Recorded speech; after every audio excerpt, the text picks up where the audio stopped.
5 seconds. Start. Speaking on the demand for grant for Motor Vehicles Administration in the Legislative Assembly, an honorable member said, Mr. Speaker, sir, much has been said by honorable members who have already spoken about the working of the State Transport Department. As a result of the policy of the government in nationalizing public transport in Chennai city, people expected that they would be greatly benefited in the matter of transport. Honorable members explained the difficulties experienced by the people in this connection. I would like to explain the difficulties experienced by the standing passengers traveling in the city buses. The government have got a lot of resources both in men and money. I do not see any reason why even after the introduction of big buses providing seating accommodation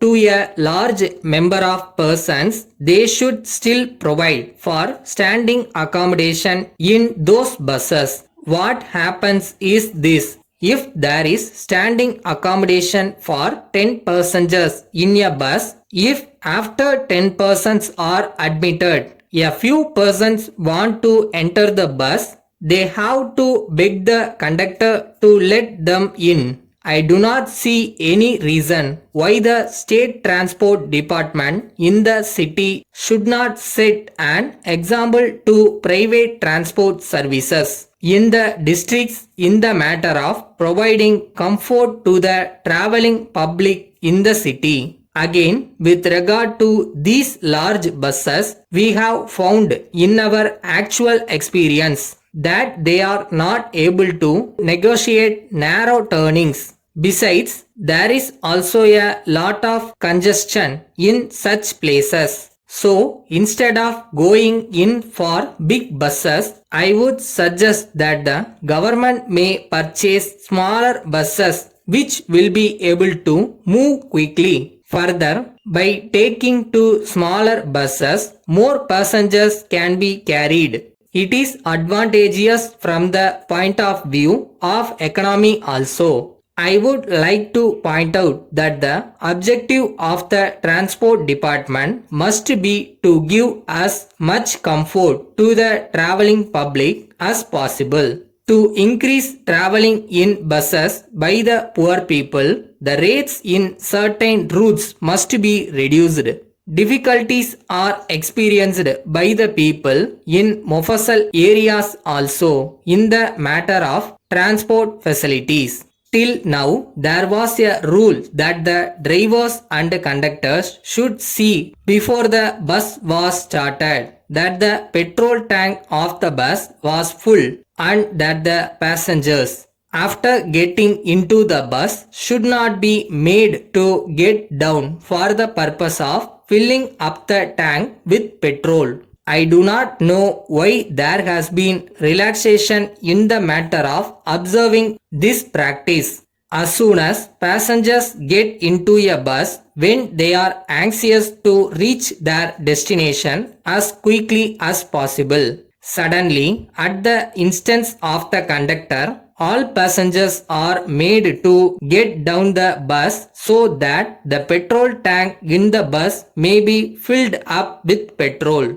As a result of this, a lot of inconvenience is caused to the traveling public. I request that this may be avoided. Then I want to say something about overload and overspeed.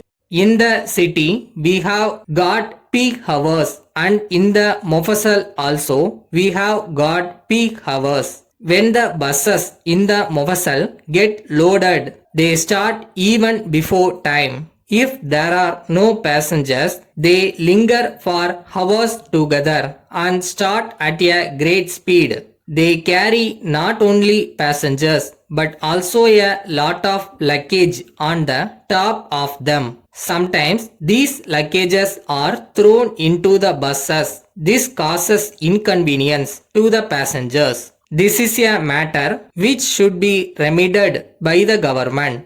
Letter from Thiru S. Raghavan, Secretary to Government, Public Works Department, Chennai, to the Chief Engineer, Public Works Department, Chennai. Sir, I wish to draw your kind attention to your letter of the 20th ultimo. I am to state that the intention of the government is that the stipulation that the husband and wife, whether in government service or not, should be allowed to be posted at the same place is only an idea which has to be observed as far as possible. However, if in any particular case this cannot be observed for sound administrative reasons, that just cannot be helped in the interest of efficiency. So, in cases as in the Public Works Department, where it has been ordered that officers should not be retained in a station for more than 3 years for purpose of administrative efficiency, it does not mean that an officer shall not be transferred out of the station where he works at present even after he completes his period of service of 3 years merely because his wife is employed in that station. At the same time, if the wife is also a government servant, it will be open to her to approach the concerned department for transfer to the new station to which her husband has been posted, and if such a request is made by her, it may have to be complied with as far as possible. Yours faithfully.